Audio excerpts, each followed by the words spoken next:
shall first hear from Mr. Tittel. Thank you. Jeff Tittel, Director of New Jersey Sierra Club. But before I start, I wanted to give Mr. Lonegan a gift. Since I heard this was about cap and trade, I thought I'd give you a Sierra Club cap. Trade me an AFP cap. So I just wanted to... Yeah, well, there won't be any lightning here. Go afterwards. So I just wanted to start off and explain a little bit about the Sierra Club. We're the nation's oldest and largest conservation group.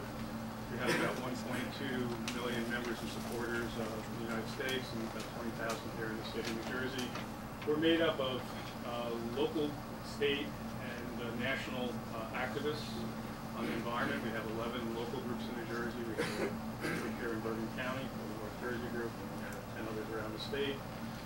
Our members get involved in every issue from trying to save open space in their community to cleaning up streams and parks. We run about 200 hikes here in New Jersey. We do an intercity outing program. We have another program called Operation Purple where we take children whose parents have been deployed overseas in the military and take them hiking and camping. We also have another series of programs where we work on virtually every environmental conservation issue, whether it's dealing with climate change or dealing with toxic cleanups. The Sierra Club members are involved. And energy is a very big issue for us here in New Jersey. We look at clean energy maybe a little bit differently than some people in the room. We see it as the future. You know, just like Thomas Edison invented the light bulb here in New Jersey, just like Sarnoff invented the television, just like Arnold Penzias invented the transistor, they were the technology of the future. And there are those who were tied to the industries of the past who want to pull us backwards. It would be as if people are saying to Thomas Edison, don't go ahead with that light bulb, we don't really trust it, you know, we really need to do a lot more on whale oil and kerosene lamps. And we see clean energy not only as a driver of future technology, but also an important part of our economy. In New Jersey alone, there are 26,000 jobs that are directly related to clean industry, clean energy industries. There are 200 solar companies here in New Jersey, 67 companies that install solar and others that manufacture and do research and development on other parts of it. New Jersey is in the top 10 in the nation in jobs when it comes to clean energy. We're in the top 10 in research and development, and we're in the top 10 in venture capital. So when we talk about clean energy, we're also talking about our economy, we're talking about our future. We have the ability to be able to deliver low-cost, efficient energy that will not only create jobs in the economy, but will lower pollution levels here in New Jersey. New Jersey has the worst air pollution of virtually any state in the nation. All 21 counties of New Jersey do not meet standards for ground level ozone.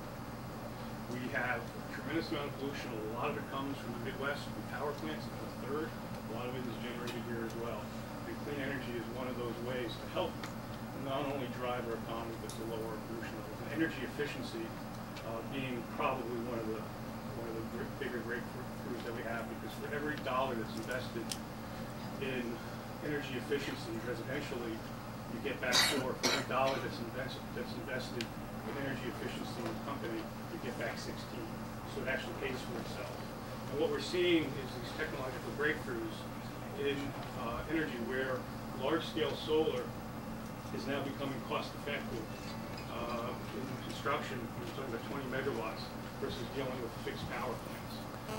Offshore wind is also becoming more reliable and more energy efficient. And what happens is there's more upfront cost, but down the road they become cheaper because you don't have operations and maintenance. So that, I wanted to get that up front because I wanted to talk specifically about RGGI and the Regional Greenhouse Gas Initiative, which is actually called by many of us the Republican Greenhouse Gas Initiative, because it was actually a program that was started by Governor Pataki, who pulled together the 10 Northeastern governors, and it had support from the Republican governors of about half those states, including Governor Romney of Massachusetts. And the concept of RGGI is very simple And it goes back to President George Herbert Walker Bush and the 1990 Amendments to the Clean Air Act. The concept is to do a cap and an allowance with a reduction and a small payment to help get the reduction.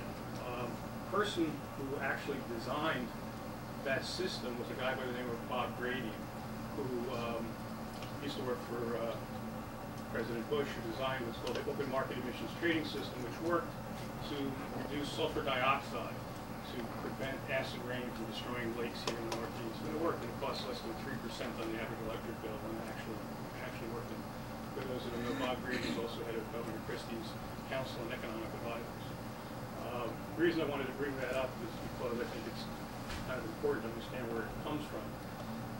The idea is to have a market-based system where if you pollute, you have to pay a small fee, and that money then goes to mitigate all that pollution. Under the RGGI law in New Jersey, RGGI costs the average person in New Jersey, ratepayer, 0.27 of 1% of their electric bill. And in the RGGI law, it's capped at $7 a ton, which would be about 3%. The money from RGGI has gone on to actually produce a tremendous amount of jobs in the region, and some, coupled with other private investment. For instance, within the Northeast region, RGGI has helped create a $2.3 billion economy and 18,000 jobs. Here in New Jersey, there are more than 30 companies that benefited from RGGI, and a reduction of more than 84,000 metric tons of air pollution because of RGGI. It's also helped create jobs. It's also helped move the state forward. Now, there have been some problems with RGGI. I'm not going to say there wasn't. Last year, Governor Christie took the money that was in RGGI to balance the budget as he did with other funds, which we saw as a hidden tax, because that money was purposely dedicated not to go to a budget and transit to some disappearing act, but actually out to go out as grants for businesses to do solar on their roofs, to put in combined heat and power systems, to help senior citizens and working people to make their homes more energy efficient. That was the intent of the money and the intent of that bill, and the governor stole that money. We believe that RGGI has worked, that it has helped to lower carbon emissions here in New Jersey. The other important part of RGGI, for every dollar that RGGI puts out, there's at least $2 of private capital to match it. And so what we've also seen is not only do we create jobs, it actually increases tax revenue and almost pays for itself. We believe that RGGI is a program that is actually very modest. It's actually fairly small in scope, and it was designed as a pilot project in the Northeast to try to figure out a way to do a cap and allowance system, to do a market-based system to lower greenhouse gases and other pollutants. And under the RGGI system, in 2012, there was supposed to be another get-together of the governors in the Northeast to decide the future of RGGI, because it really is a pilot project. It's really relatively small compared to any other kind of program that dealing with greenhouse gases. But since I know we're going to hear quite a bit about RGGI's costs and how it affects businesses and everything else, I just wanted to throw a few other statistics out, because if people in this room really care about lowering their energy bills, there are things that are happening in New Jersey and that have happened in New Jersey that make RGGI look not only like pennies that it is, but even smaller. Let me just throw a couple of things at you so you get an understanding. Governor Christie signed a bill earlier this year that he pushed, called LCAP. The purpose of that bill is to subsidize natural gas-fired power plants. That bill will cost everybody in this room in the state of New Jersey $2 billion in subsidies. Because how that bill was designed, we all going to pay $1 billion in the first 6 years because we lock them into long-term contracts at a subsidized rate 2 cents higher than you normally pay. $2 billion right there. Another power plant over here in Jersey City, Hudson Generating Station, coal plant. It's locked in a long-term contract. We're paying $59 million a year in extra costs to PSC&G to keep that plant operating.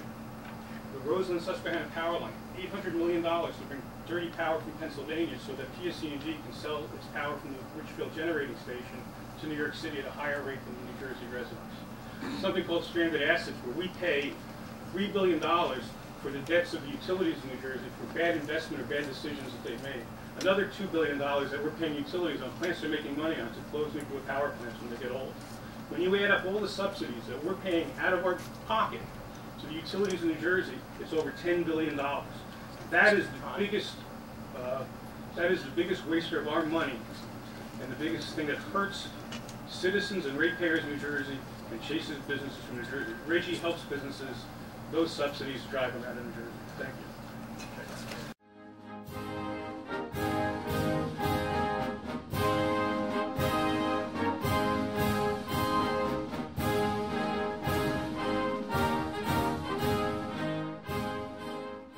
Who the hell do you think you are?